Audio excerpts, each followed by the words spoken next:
It's Amy, your Gray Girlfriend, and welcome to the Gray Girlfriend's Guide to Life podcast. First, let me say that I'm so happy and grateful that you're here with me. Out of the more than 3 million podcasts available, you chose this one, so thank you.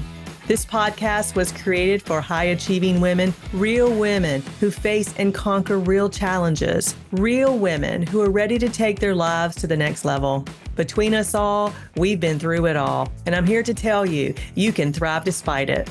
So whether you're commuting to or from work or doing one of the other 50,000 things you do on a weekly basis, pop in your earbuds, my friend, and let's go. Welcome to the Gray Girlfriend's Guide to Life podcast. This is your host, Amy Blair Lawson. Today's episode is entitled Windblown. There's a moment that happens for many people, especially for those who are thoughtful and self-aware and deeply committed to personal and spiritual growth and development. It's not loud. It's quiet. It's subtle. It's almost disorienting. You realize you're doing everything you know to do, but it feels as though you're moving in the opposite direction. You're not avoiding the work. You're not in denial. You're showing up consistently and intentionally. And yet, the very thing you want seems to slip just out of reach. More effort, less ease. More awareness, yet the same emotional patterns. More intention, and somehow the opposite results. If you found yourself here, there's nothing wrong with you, but there is something deeper happening. Most of us were taught that change is a conscious process. You set a goal, you shift your thinking, you take aligned action. And while that is part of the picture, it's not the whole story. Because the truth is, the majority of your behavior and emotional responses and decisions are driven by the subconscious mind. This is the part of you that stores memories and meanings and beliefs and identity. And from a neuroscience perspective, it's also the part of the brain that is constantly working to keep your world predictable. Not necessarily better, just familiar. So when you try to change something meaningful, such as your relationships or your visibility or your level of success, you're not just making new choices. You're gently, or sometimes abruptly, challenging what your nervous system has learned to expect. And that's where things begin to feel complicated. So why does the opposite show up? This is the part that can feel the most confusing. You decide to feel more confident, and suddenly insecurity feels louder. You open yourself up to love, and loneliness becomes more noticeable. You step toward abundance, and thoughts of scarcity intensify. It can feel like you're doing something wrong. But what is actually happening is far more intelligent than that. Your nervous system is responding. Your nervous system is bringing forth the patterns and the beliefs and the emotional imprints that don't yet match where you're going. Not to stop you, but to be seen. Carl Jung spoke of this beautifully when he said, "What remains unconscious will continue to shape our lives until it is brought into awareness." And often, it doesn't rise gently. It rises clearly. At the heart of it all is identity. Not just who you think you are, but who your nervous system recognizes as familiar and safe.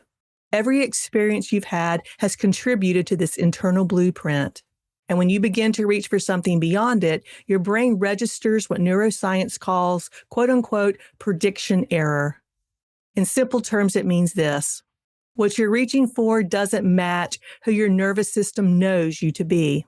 And when that happens, the nervous system tries to recalibrate. Not by expanding immediately, but by pulling back toward what feels known, what feels familiar, what feels safe. And that's why the opposite can appear. Not as punishment, but as protection. You see, the nervous system is always asking one question, and here it is. Is this safe? And safety isn't determined by logic. It is determined by what you've experienced and emotionally encoded over time.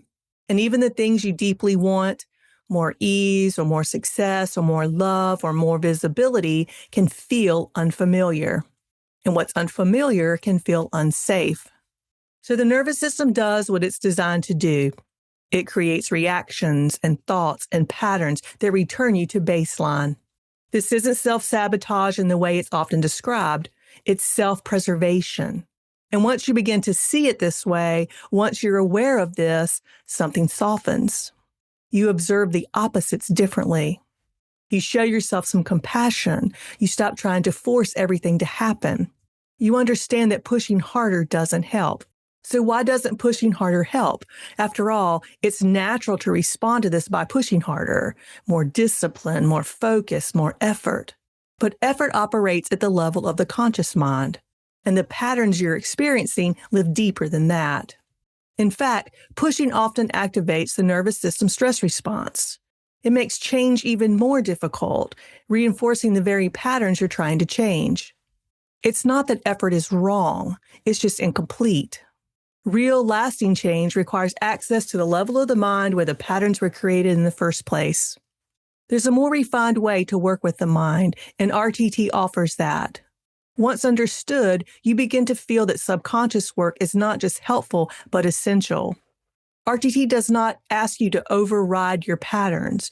It works with the subconscious directly, the place where those patterns were formed. In a deeply relaxed state, the mind becomes more open, more receptive.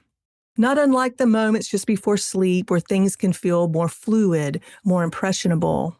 From this space, from this state of mind, we can begin to understand where this belief began and what meaning was assigned at that time. And is that meaning still true now? This isn't about revisiting the past for the sake of it. It's about updating it gently and precisely. One of the reasons many people feel stuck, even after years of personal work, is that insight doesn't always lead to change. You can understand something completely and still feel it emotionally, still react the same way, still loop in the same pattern, because insight lives in the conscious mind. But change happens when the subconscious mind updates those old beliefs. And RTT bridges that gap. It allows you to take what you intellectually know and integrate it at the level where your mind actually operates. And when that happens, the shift feels different, less forced, more natural. And something interesting happens when the subconscious mind begins to shift. Things that once felt charged don't anymore. The reactions that felt automatic soften.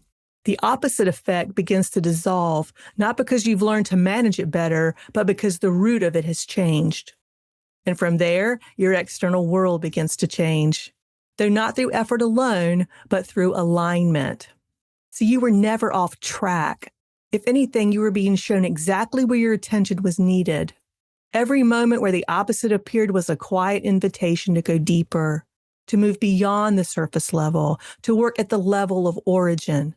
And when you begin to do that, something else becomes available. Trust. Not blind optimism, but grounded, embodied trust in your own process. So what if you could have a different relationship with change? What if change didn't have to feel like a constant uphill effort? What if it could feel more like a conversation, a collaboration between your conscious desires and your subconscious patterns? Because that's where the most sustainable transformation lives. Not in forcing yourself forward, but in bringing all parts of you into alignment with where you're going.